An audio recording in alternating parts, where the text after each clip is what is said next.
Hello viewers, আসসালামু আলাইকুম। আশা করি তোমরা সকলেই অনেক ভালো আছো। তো আজকের এই ভিডিওটা খুবই ইম্পোর্টেন্ট, কেননা আজকে যারা Google AdMob অথবা Google Ad Manager অথবা Google AdSense ব্যবহার করে তাদের সবার কাছে কিন্তু একটা নোটিফিকেশন চলে গিয়েছে। তো সেই নোটিফিকেশনে বলা আছে আমাদের GDPR মেসেজ তৈরি করতে হবে। তো এই মেসেজটা কেন তৈরি করতে হবে বা আমাদের তৈরি না করলে কোনো প্রবলেম হবে কিনা, কিভাবে তৈরি করতে হবে সেই সম্পূর্ণ বিষয়টা আমি আজকে তোমাদের দেখাবো। এবং যারা আমরা মোবাইল অ্যাপ্লিকেশনে কাজ করছি তাদের জন্য বিষয়টা খুবই ইম্পোর্টেন্ট। আমাদের তো GDPR মেসেজটা তো তৈরি করতে হবে, সেই সাথে আমাদের যে অ্যান্ড্রয়েড যে অ্যাপ রয়েছে সেই অ্যাপের ভিতর কিন্তু এটা ইমপ্লিমেন্ট করতে হবে।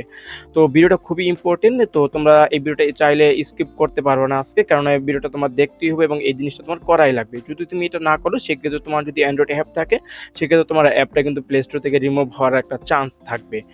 তো ভিডিওটা খুবই ইম্পর্টেন্ট। তো চলো আজকে ভিডিও শুরু করি। তো ভিডিও শুরু করার আগে আসলে আমরা জেনে নেব আসলে কি বলতেছে গুগল। তো গুগলের এই নতুন আপডেটটা জানুয়ারি 2024 16 তারিখ থেকে কার্যকর হবে এবং কার্যকর হওয়ার পর আমাদের কিছু পদক্ষেপ নিতে হবে। সেই পদক্ষেপগুলো কি আমরা প্রথমে জানবো।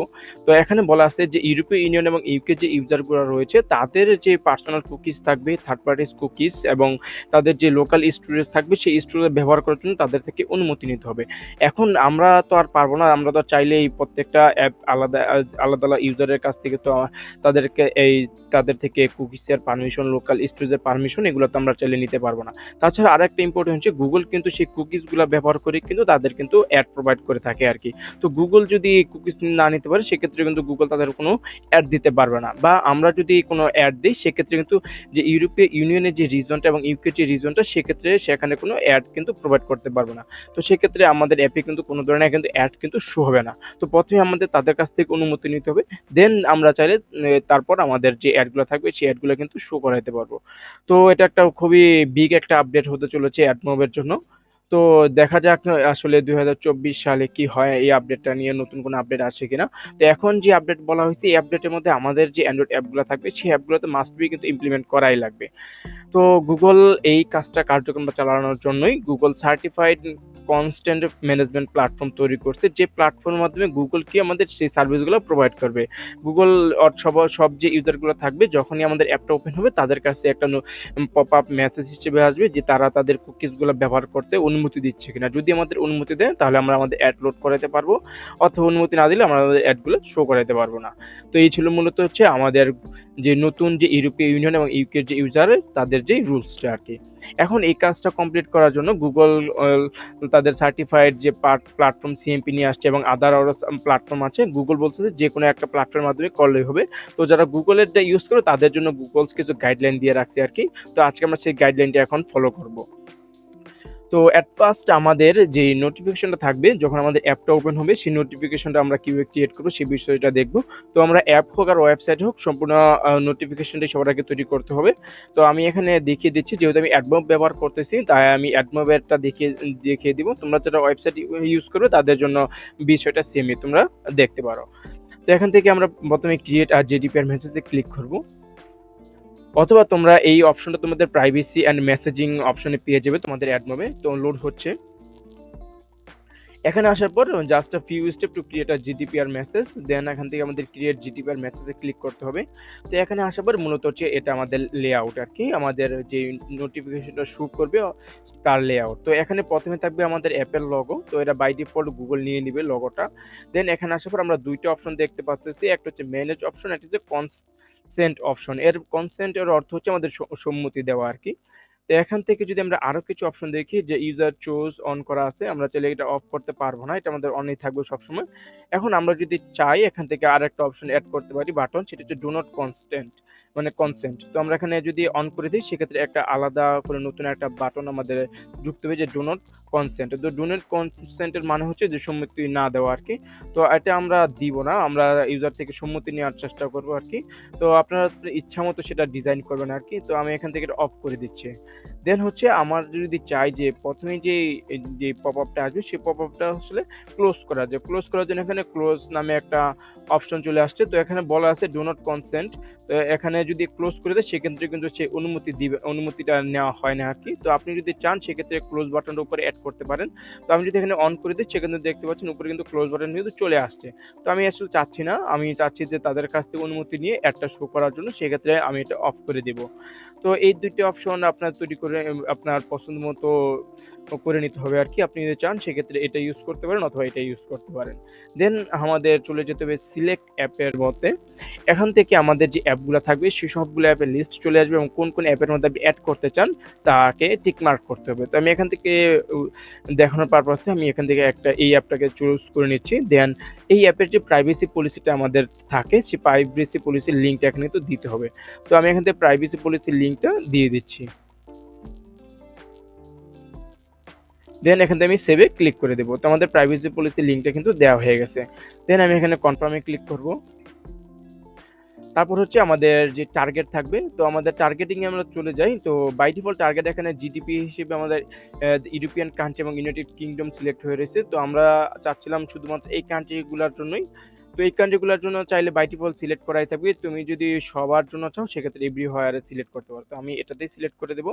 দেন আর কিছু স্টাইল যদি করতে চাও সে হেডলাইনের কালার-টালার সেক্ষেত্রে তোমরা করতে পারো। তো আমি আর বাকি কাজগুলো করতেছি না। তোমরা এখান থেকে স্টাইল চাইলে করতে পারো। দেন এখান থেকে পাবলিশ আমরা ক্লিক করে দেব। দেন এখান থেকে আমরা ওকে তে ক্লিক করে দেব। আর ওকে তে ক্লিক করার আগে এখানে আসলে একটা মেসেজের আমাদের দেওয়া দরকার ছিল। মেসেজ এন্ড আনটাইটেল মেসেজ হয়ে আছে আরকি। তোমরা চাইলে এটা এডিট করতে পারো আরকি। তো আমি এখানে মেসেজের নামটা দিয়ে দিচ্ছি আরকি। তো আমি এখানে নাম দিয়ে দিচ্ছি my first uh GDPR message. GDPR message. Then এখানে আমি পাবলিশ চেঞ্জেস এ ক্লিক করে দেব। এখন আমরা যেই অ্যাপের জন্য এটা পাবলিশ করছি, সেই অ্যাপের ভিতরে আমাদের কিছু কাজ করতে হবে। তো আমরা যদি এখানে দেখি যে Google কিন্তু UMP SDK নিয়ে আসছে বা ইউজার ম্যানেজমেন্ট প্ল্যাটফর্ম নিয়ে আসছে। তো এখানে যদি আমরা ক্লিক করি দেন এখান থেকে ২ টা অপশনে আমরা পেয়ে যাবো Android এবং iOS এর জন্য। তো আমরা Android এ এখান থেকে ক্লিক করতেছি। এখন আমাদের যে পপআপটা আসবে এটা ডিসপ্লে করার জন্য মূলত এই এসডিকেটা আমাদের অ্যাপের ভিতরে ইন্টিগ্রেট করতে হবে। তো এখানে আসার পর তোমরা প্রথমে তোমাদের যেই ডিপেন্ডেন্সিটা থাকবে সেই ডিপেন্ডেন্সিটা তোমাদের অ্যাপের ভিতরে কিন্তু ইন্টিগ্রেট করতে হবে। তো আমি এখানে কপি করে দিচ্ছি। দেন কপি করার পর আমি এখানে একটা ডেমো অ্যাপ নিয়ে নিয়েছি। তো তোমরা তোমাদের অ্যাপের যে build.gradle ফাইল থাকবে সেই gradle ফাইলে চলে যাবে। দেন gradle ফাইলের ডিপেন্ডেন্সিতে গিয়ে সেখানে তোমরা ইমপ্লিমেন্ট করে দিবে। দেন সাইন ইন নাও তে ক্লিক করে দিবে। তো আমাদের প্রজেক্টটা কিন্তু বিল্ড হয়ে গেছে। তো আমি এখানে রান করে দেখব আসলে এটা কাজ করতেছে কিনা। তো আমি এখানে তোমার যেই টেস্ট ডিভাইসটা রয়েছে সেই টেস্ট ডিভাইসটা এখানে ইউজ করব। তো আমাদের অ্যাপটা কিন্তু লঞ্চ হয়ে গেছে। তো এটা একটা ডেমো অ্যাপস। দেন তারপর তোমরা এখানে চলে আসবে। দেন এখানে চলে আসার পর তোমাদের যে এই Admob এর যে অ্যাডস আইডি পারমিশন সেটা কিন্তু তোমাদের অবশ্যই কিন্তু দিতে হবে আরকি। তো এখানে তোমরা যদি যেভাবে Admob এর অ্যাডগুলা ইউজ করো এখানে সেম কাজটাই করা হয়েছে। জাস্ট এখানে তোমার মেটাডাটা এড করা হয়েছে। তো মেটাডাটা কিন্তু এড করা কিন্তু বাধ্যতামূলক। তোমরা সকলেই জানো। তো এখানে কিন্তু Google বলছে যে মেটাডাটা এড করতে হবে এবং আমাদের উপরে যে পারমিশন থাকে অ্যাডস আইডি থাকে সেই অ্যাডস আইডির পারমিশনও তোমাদের দিতেই হবে। এই যে এখানে অ্যাডস আইডির পারমিশন কিন্তু দেওয়া আছে। দেন হচ্ছে তোমার এই যে মেটাডাটা কিন্তু এড করা আছে। তো তোমরা এই ২ টা জিনিস কিন্তু এড করে নিবে তোমাদের অ্যাপ্লিকেশনে। তারপর এখানে আসার পর আমাদের এখান থেকে কিছু কাজ করতে হবে। এখন তোমাদের অ্যাপ যখন লঞ্চ হবে তখন যেই স্ক্রিনটা শো হবে, সেই স্ক্রিনের মধ্যে ১ম এ ওদের থেকে পারমিশন নিতে হবে। দেন কিন্তু অ্যাডগুলা লোড করাইতে হবে। তো এর জন্য মূলত এখানে মেইন অ্যাক্টিভিটি ওরা ধরে নিছে যে ওদের লঞ্চার অ্যাক্টিভিটি হচ্ছে মেইন অ্যাক্টিভিটি। তোমার যেটা মেইন অ্যাক্টিভিটি বা লঞ্চের অ্যাক্টিভিটি তোমরা কিন্তু সেই অ্যাক্টিভিটিতে কাজ করবে। তো এই অ্যাক্টিভিটিতে আসার পর এখান থেকে মূলত হচ্ছে ১ম এ ওরা একটা ভেরিয়েবল নিয়ে নিয়েছে যে প্রাইভেট কনস্ট্যান্ট ইনফরমেশন এর। তো আমরা একটা ভেরিয়েবল এখানে নিয়ে নিব। তো আমার অ্যাপের যে লঞ্চার অ্যাক্টিভিটি সেটা কিন্তু মেইন অ্যাক্টিভিটি। তো আমি মেইন অ্যাক্টিভিটি চলে আসছি। দেন এটা কিন্তু আমি এখানে আ পেস্ট করে দিব আরকি। তো এখানে পেস্ট করে দিচ্ছি। তো অলরেডি আমি একবার এর আগে তৈরি করে দেখেছি আসলে কাজ করতেছে কিনা। তো কাজ করার পরেই কিন্তু আমি তোমাদের সাথে ভিডিওটা কিন্তু শেয়ার করতেছি। দেন এখানে আসার পর তোমরা কি করবে নিচের দিকে এখানে তোমরা বলা আছে কিভাবে কি করতে হয়। মানে এখানে ১ম এ ওরা কনস্ট্যান্ট ইনফরমেশন প্যারামিটার নিয়েছে। দেন এখান থেকে একটা আপডেট মেথডের ভিতরে তোমার কাজ করতে হবে আরকি। তো সেটা হচ্ছে রিকোয়েস্ট কনস্ট্যান্ট ইনফো আপডেট। যখন আপডেট হবে তখন তুমি এখানে কাজ করবে। যখন ফেইল্ড হবে তখন তুমি এখানে কাজ করবে আরকি। তো তোমাদের এতটুকু না বুঝলেও চলবে। আমি তোমাদের যে প্রসেসটা দেখিয়ে দিব তোমরা চাইলে সেই প্রসেসটা ইউজ করতে পারো। তো এখানে আসার পর তোমরা কি করবে এই উপরে নিচে আরেকটা ভেরিয়েবল ডিক্লেয়ার করা আছে। তো এই ভেরিয়েবলটা হচ্ছে বুলিয়ান ভেরিয়েবল, যে বুলিয়ান ভেরিয়েবলের মাধ্যমে আমরা জানতে পারবো যে আমাদের যেই ইউজারটা রয়েছে সেই ইউজার আসলে আমাদের অ্যাড দেখার পারমিশন দিচ্ছে কিনা। তো এখানে বাই ডিফল্ট ফলস করা থাকবে, সে যদি পারমিশন দেয় সেক্ষেত্রে কিন্তু এটা ট্রু হয়ে যাবে আর কি। তো এখানে আমি ২টা ভেরিয়েবল নিয়ে নিছি। ভেরিয়েবল নেওয়ার পর এখন আমরা হচ্ছে গিয়ে কি করব, আমরা যদি দেখি এখানে set contained view r.layout.activity main দেওয়া আছে, তারপরে যে কোডগুলো থাকবে সেই সম্পূর্ণ কোডটা আমরা কিন্তু কপি করব এবং এই কোডটা আমরা এই পর্যন্ত কপি করে আমাদের যে অন ক্রিয়েট মেথড থাকবে সেই অন ক্রিয়েট মেথডে কিন্তু আমরা পেস্ট করে দিব। তো আমি এখানে আসার পর যে আমার এটা হচ্ছে অন ক্রিয়েট মেথড, তো এই অন ক্রিয়েট মেথডে আমি এখন কি করতে হবে, এটা পেস্ট করে দেব। তো এখানে আসার পর অনেকগুলো তোমরা এরর দেখতে পারো, এগুলো আসলে কোনো এরর না, এগুলো হচ্ছে আমাদের ক্লাসগুলো ইম্পোর্ট করতে হবে। এজন্য তোমরা অল্টার এবং ইন্টার চাপবে, তাহলে কিন্তু যে ক্লাসগুলো থাকবে সেগুলো কিন্তু ইম্পোর্ট হয়ে যাবে। তো আমি এক এক করে সবগুলোই কিন্তু ইম্পোর্ট করে নিব এখান থেকে। তো আমি এটা আপাতত কমেন্ট করে দিচ্ছি, কেননা তোমাদের একটু বুঝিয়ে দিব আর কি কিভাবে কি কাজ করতে হয়। তো আমি এখান থেকে যেগুলো ইম্পোর্ট করা যায় সেগুলো ইম্পোর্ট করে নিচ্ছি। তো আমি এটাকেও আপাতত রিমুভ করে দিচ্ছি। এখন এখানে আসার পর আমরা যে কোডগুলা করছি এই কোডগুলোর ভিতরে তোমরা যদি দেখো, load and show constant form if required, যখনই আমাদের যে অন ইনফো আপডেট আসবে তখন যদি তাদের যেই ইউরোপিয়ান কান্ট্রি অথবা ইউকে যদি হয় সেক্ষেত্রে যদি রিকোয়ার হয় সেক্ষেত্রে কিন্তু আমাদের যেই ফর্মটা থাকবে সেই ফর্মটা কিন্তু লোড হবে। এখন লোড হওয়ার পর ইউজার যদি পারমিশন দেয় সেক্ষেত্রে কিন্তু আমাদের ইফ কন্ডিশন চলে আসবে। এখান থেকে যদি হলে কনস্ট্যান্ট ইনফরমেশন ক্যান রিকোয়েস্ট, তো এখান থেকে আমি এটা একটু কেটে দিচ্ছি, আমাদের ছিল এটা constant information dot can request add, যদি রিকোয়েস্টের অনুমতি যায় সেক্ষেত্রে আমরা এখানে এই কোডের ভিতর চলে আসবে এবং এই কোডের ভিতর আমরা একটা মেথড তৈরি করব, সেই মেথডকে আমরা কল করব এবং এই মেথডের মধ্যে আমাদের যে অ্যাডগুলো থাকবে সেগুলো আমরা লোড করব। তো এখানে মেথড অলরেডি একটা তৈরি করে দেওয়া আছে, তোমরা যদি দেখো এখানে কিন্তু একটা মেথড তৈরি করে দেওয়া আছে, private void initialise mobile ads SDK.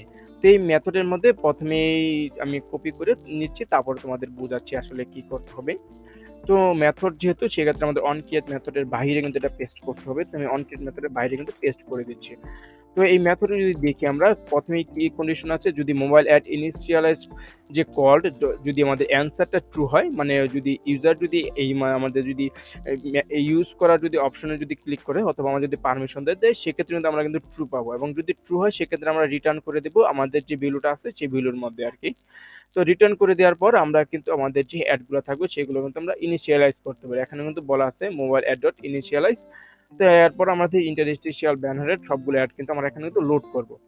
এখানে বলা আছে কনস্ট্যান্ট হ্যাজ বিন গ্যাদার্ড, বা আমাদের কিন্তু পারমিশন দিয়েছে। দেন পারমিশন দেওয়ার পর আমরা কিন্তু এখানে কি করব, সেই মেথডটাকে কল করে দেব। এখন এটা তো ছিল ফার্স্ট টাইম, তো ফার্স্ট টাইম তো আমরা তো বাই ডিফল্ট পেয়ে যাব আর কি, ইউজার থেকে যদি আমাদের দেয় অথবা না দেয়। তো ফার্স্ট টাইম কিন্তু আমরা ইউজার থেকেই আসলে এটা শো করব, তো প্রত্যেকবার কিন্তু আমাদের শো করার দরকার নেই। তো ফার্স্ট টাইম শো করার পর পরবর্তীবার কিন্তু আমরা সরাসরি আমরা দেখব আমাদের রিকোয়েস্ট অ্যাড করার অপশন আছে কিনা, যদি পারমিশন আছে কিনা, যদি পারমিশন থাকে সেক্ষেত্রে আমরা কিন্তু মেথডটা কিন্তু কল করে দেব। তো এখন কিন্তু আমি যে আমার যেই অপশনগুলো ছিল সেই অপশনগুলো একেবারে বাহিরে কিন্তু চলে আসছে যে ইফের ভিতর। তো এখানে আসার পর আমি কি করব, এটা হচ্ছে আমাদের যখন ইউজার দ্বিতীয়বার আসবে আর কি সেই তখন আর কি, যদি আমাদের constant information dot can request add হয় সেক্ষেত্রে আমরা যে আমাদের যে এসডিকেটা রয়েছে সেই এসডিকেটা কিন্তু ইনিশিয়ালাইজ করে দিব আর কি, অথবা সেই মেথডটাকে আমরা কিন্তু কল করব আর কি। তো এই ছিল মূলত ইমপ্লিমেন্টের বিষয়। তো আশা করি তোমরা বুঝতে পারছো আর কি কিভাবে কি করতে হবে। তো এটা ছিল আমাদের লোড, মানে ইউজার যখন লোড হবে তখন লোড হওয়ার পর ইউজার যদি পারমিশন দেয় সেক্ষেত্রে আমাদের এখানে চলে আসবে। এখন এখানে আসার পর আমরা চেক করবো আসলে আমাদের অ্যাডটা লোড হওয়ার মানে অ্যাডটা লোড হওয়ার পারমিশন দিছে কিনা, যদি পারমিশন দেয় সেক্ষেত্রে আমরা আমাদের অ্যাডটা লোড করবো আমাদের এই মেথডের ভিতরে। তো এটা ছিল ফার্স্ট টাইম যখন ইউজার আবার নতুন আসবে, ইউজার যখন আবার আমাদের অ্যাপে আসবে তখন কিন্তু আর আমাদের কিন্তু এটা চেক করার দরকার নেই। তো পারমিশন যখন দিয়ে দিবে তখন আমাদের এই ইফ কন্ডিশন চলে আসবে, যদি সে পারমিশন দেয় তাহলে আমরা এই কন্ডিশন থেকে ইনিশিয়ালাইজ করে দেবো আর কি। তো এই ছিল মূলত হচ্ছে আমাদের জিডিপিআরটা ইমপ্লিমেন্ট করা আমাদের অ্যান্ড্রয়েড অ্যাপের ভিতর। তো আশা করি তোমরা বুঝতে পারছো কিভাবে কি করতে হবে। তো আমরা যদি এখন ওয়েবসাইটে চলে যাই, নিচে আরো টেস্টিং এর জন্য আরো অনেক কিছু কোড দেওয়া আছে, তো আমাদের এই টেস্টিং এর কোডগুলোর দরকার নেই। তো এইগুলো হচ্ছে তোমরা যদি টেস্ট করতে চাও সেক্ষেত্রে তোমরা চাইলে করতে পারো। তো আমাদের অ্যাপের জন্য এতটুকুই যথেষ্ট এবং আমরা এই এতটুকু কাজ করি, আমাদের অ্যাপটা কিন্তু প্লে স্টোরে কিন্তু আপডেট দিতে হবে, সেটা কিন্তু জানুয়ারি 16 2024 সালের মধ্যেই। তো এই ছিল আজকের ভিডিও। আশা করি তোমরা বুঝতে পারছো। তো ভিডিওটি যদি ভালো লাগে তাহলে আমার চ্যানেলটিকে অবশ্যই সাবস্ক্রাইব করে দিবে এবং ভিডিওতে একটা লাইক দিয়ে দিবে। তো দেখা হবে নতুন কোনো ভিডিওতে। ততদিন পর্যন্ত সবাই ভালো থাকো, সুস্থ থাকো। আল্লাহ হাফেজ।